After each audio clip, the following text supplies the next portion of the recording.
In terms of tradition, we have three types of tradition. The first is Quran, which is, we believe, is wahi, revelation from God, spoken through the Prophet ﷺ from Gabriel or Jibreel. And then the second type is also revelation, but it is spoken through the Prophet Muhammad ﷺ, and it is called Hadith.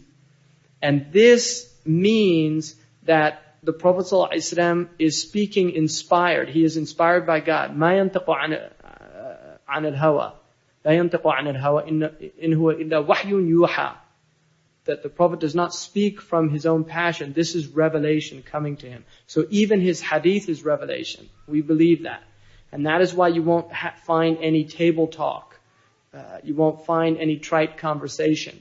You won't find any vulgarities in the hadith. All of the hadith have meaning and implication for the lives of Muslims. Now the hadith are divided into three basic essential types.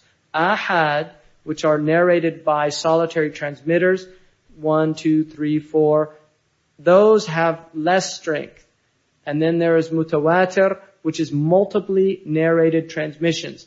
If it is mutawatir, and there are only a few hundred of them, then those have the same status as the Quran in terms of absolute belief that they are from the Prophet ﷺ, and you should not reject them.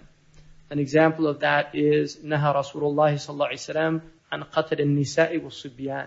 The Prophet prohibited the killing of children and women in war. That is multiply transmitted. There are so many narrations that it is impossible for that to be a mistake.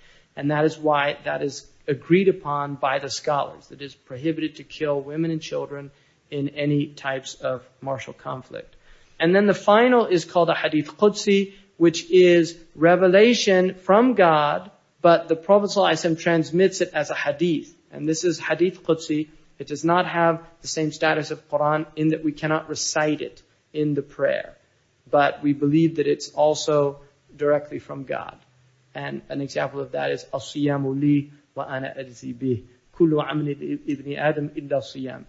God says, according to the Prophet ﷺ, every action is for the son of Adam except for fasting. It is mine alone.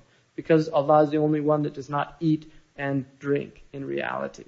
So when you fast, you're doing an action that is really, it's a way of, in a sense, it's the closest thing that we do that has a divine quality.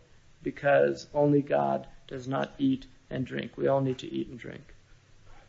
That's one interpretation. There are many others.